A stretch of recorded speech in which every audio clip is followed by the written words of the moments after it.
Let's talk to former British Army spokesperson, Major Mike Shir, who joins us now. Mike, can I get your assessment on what we're seeing, particularly from Iran, in all of this? I mean, as Mark was saying there, that they're playing it down. They appear to have reopened some airspace.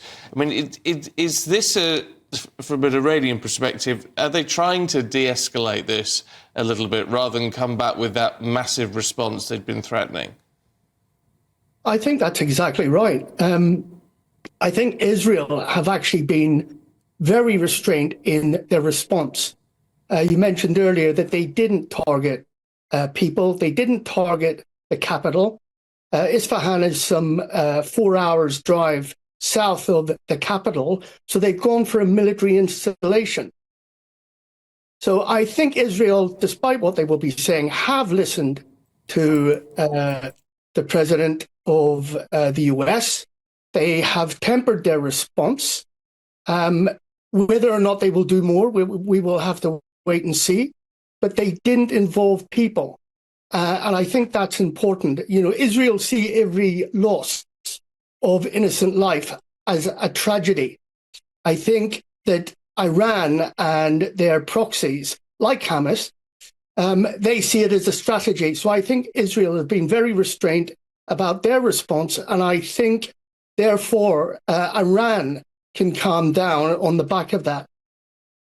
I mean, that's the question, isn't it? Because what really matters in all of this now is how the Iranians will see all of this and what their response will be next. Well, that's right. They did say they would go hard as soon as there was a response. Well, that hasn't happened. But it is early hours. Let's just be clear about that. They could be gathering their thoughts, but I think the mood music as we see it is probably that de-escalation is now occurring. Well, that gives everyone a little bit of breathing space, doesn't it? And I mean, particularly countries like the United States, but also the UK, of course, because you know, we have committed, haven't we, to doing what we can to protect Israel should another strike come. I think that's right. And I think it is time now for the friends of Israel to come together and do whatever they can to shore up that response, that safety blanket, if you like. I think the mealy-mouthed words of "we're not going to be with you if you respond" doesn't help anyone. I think people need to know where people stand on this.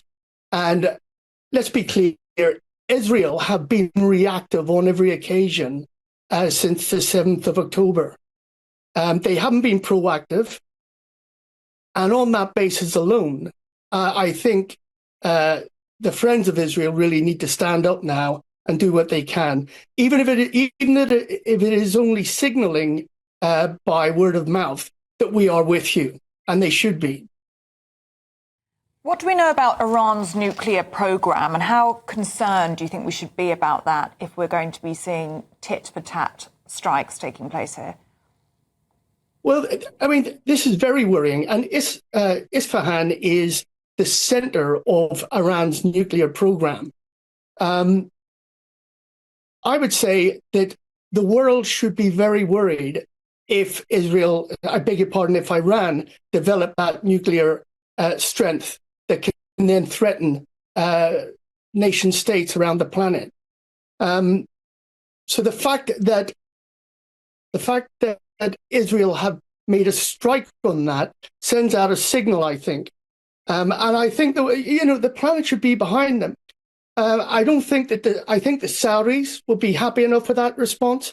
I think the other Sunni nations like Egypt, Oman, the UAE and others, I think they will be reasonably settled by Israel's response this morning. OK, Mike Shir, good to talk to you. Thank you very much indeed. Let's try and get a US perspective on this, because obviously the United States are a key player, key ally of Israel. A US political analyst, Dr. Roger Gewolb, joins us. Roger, good to see you this morning. I mean, would you agree with what Major Shir was saying there, that it would seem, at least, that Israel has listened to what the White House has said, has listened to President Biden, and has, well, responded, but in a very tempered response. Yes, well, I don't think they particularly listened to Joe Biden or necessarily anyone else. I think they've made their own decision. As Mark said, we don't know what, if anything, is coming next. But this was a very measured response. And it's more messaging. Isfahan, as the major said, is the home to the Iranian nuclear program. In December, I, along with a lot of other people, announced on American television that Iran was a week away from having a nuclear capability. So they must have that by now. And I think Israel was sending a message. And the second part of the message, Stephen, was that, of course, Isfahan is the home of the factory that made the drones that were flown at Israel on Saturday. So it was a very measured response. I think that the foreign minister of Iran's statement that any attack will be met by something much more massive needs to be paid attention to. Analysts in America, such as the former director of national intelligence, feels that they will retaliate disproportionately, and that the messaging phase is over, and there could very well be an escalation at this point.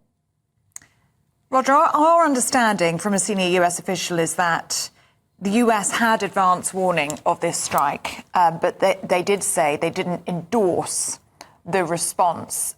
The US will be really, really careful now not to implicate themselves in any of this at all. Well, I think they'll probably be implicated anyway. My guess, my hunch, is that the Iranians will probably find some way to implicate them so that either directly or more likely through their proxies, the U.S. military bases in Iraq and Syria become fair game, become targets now at this point. I mean, do you think the international community is still holding its breath, Roger? There's been so much concern about how quickly this could escalate. The fact, as you say, measured response, the fact that Iran and Tehran seems to be playing this down, do you think we could be all right, or should we still be hugely concerned? Well, I think we could be all right, but I think we should remain concerned. It's been described by some U.S. sources as something of a humiliation for Iran that Israeli fighter jets apparently were able to enter Iranian airspace a couple of hours ago, something the Iranians were unable to do with Israel. The fact that they've sent this message next door to where their nuclear production exists and where the drones were made. A lot of messages sent there. And so Iran will probably feel that they must retaliate. The position of the mullahs and the ayatollahs in Iran is described as somewhat weakened, and they need to show strength.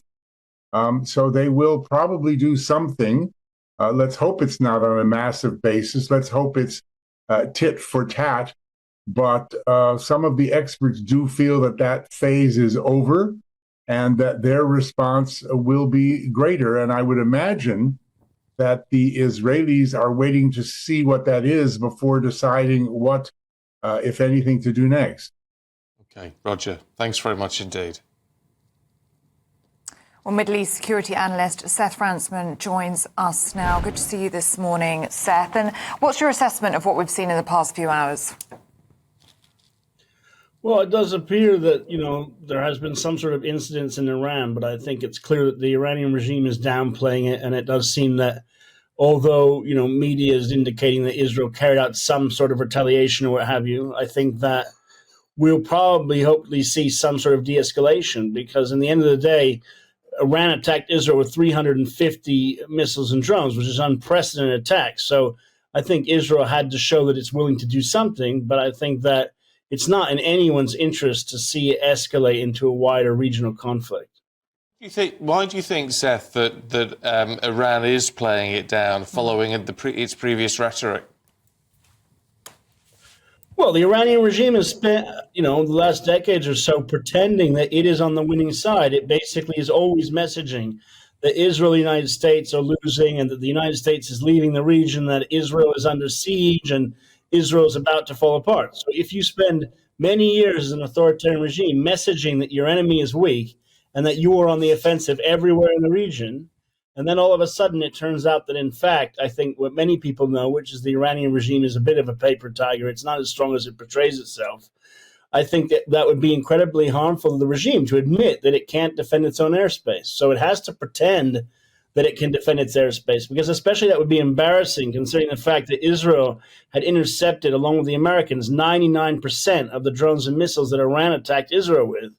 And Iran is claiming this morning that it was attacked by a few small miniature drones. If it claims that it can't even stop that, then how can it stop something more serious? What can we read into the fact that Israel has not said anything yet? Could it possibly be an indication that this isn't over yet? Well, it's certainly, it's an indication on the one hand that, Israel, of course, reserves the right to continue any sort of response. I mean, it's obvious that this is an open conflict in the sense that Iran openly attacked Israel. However, I do think the indications in U.S. media this morning, the reports at ABC and other places, that basically it indicated that there had been an attack, would seem to show that there is some acknowledgement a bit on the Israeli side.